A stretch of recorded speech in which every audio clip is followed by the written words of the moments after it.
This is runoff voting. Proposal I've been working on. Actually, Case Otis and Mike Feldman first proposed it in 2010. And here's a list of councillors who have endorsed it. Karen Stintz just endorsed it half an hour ago.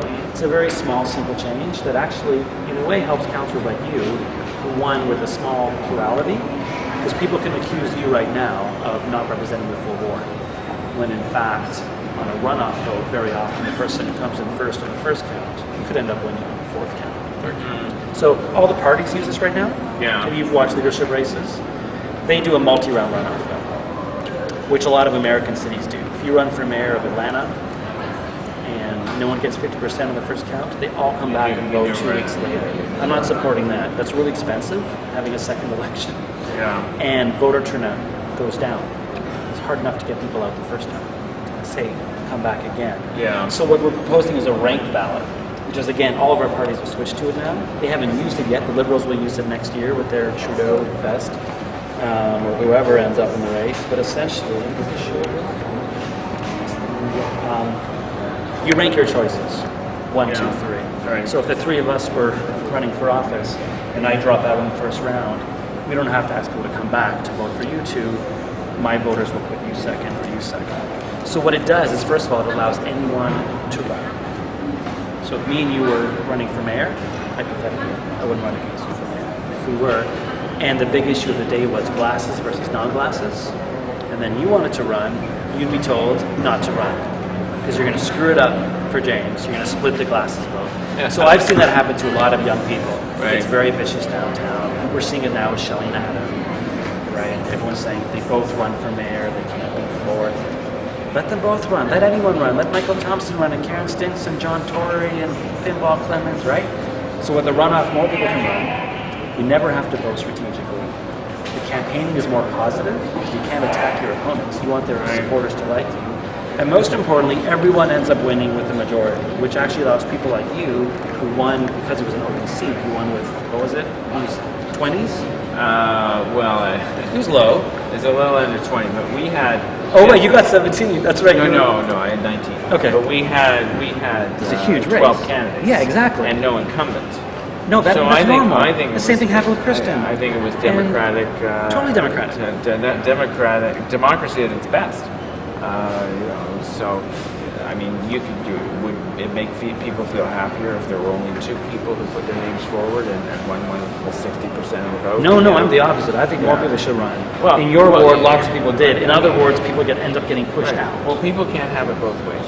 Why not? If they want people to put their names forward for public office in highly competitive races, then the winning candidate will have a low percentage of the total votes cast on the first count.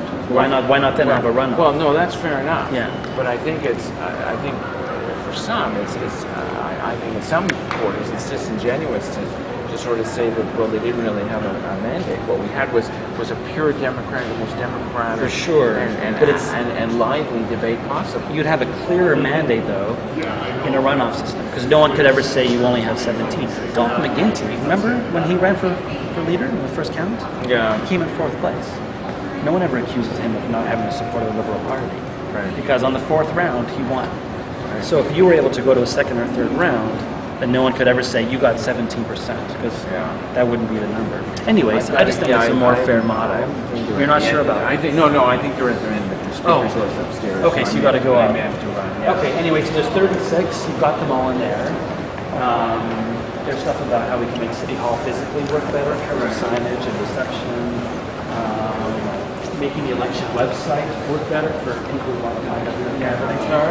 Well, right now, the city, if you list your web address as candidate, the city won't hyperlink it. You can't click on it. Just little things like that. Yeah. We don't have open public Wi-Fi in the building. You need a new password every time, but only if you're in the chambers. Well, that's true. Yeah. And even that we didn't have. The password changes. Yeah, that's a recent. So here's the 36. And as councillors and the public have been coming through, they've been voting with stickers and all the ones they like. We've got over 2,500 votes on here, all these little stickers. So it's been really fun. And that's it. The idea is to be really nonpartisan, putting forward friendly, positive ideas. Well, I give you and credit. get people this to display. Toronto. So no one wants to de-amalgamate.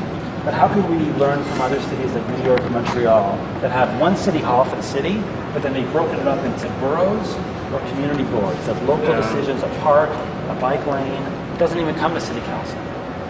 Etobicoke wants to do something local, they decide.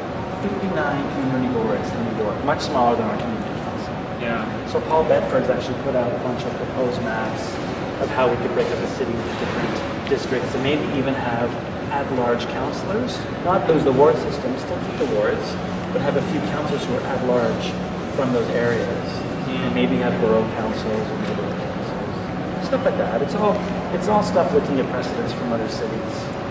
This is great. This is about the rotunda itself.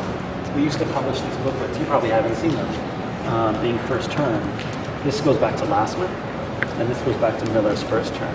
A guide to participation in local government. Makes sense. This is City Hall. We don't print these. We haven't printed these in 7 years. So I printed these on my own, on my printer. I see, yeah. This is what we should have. People don't know what these are, right?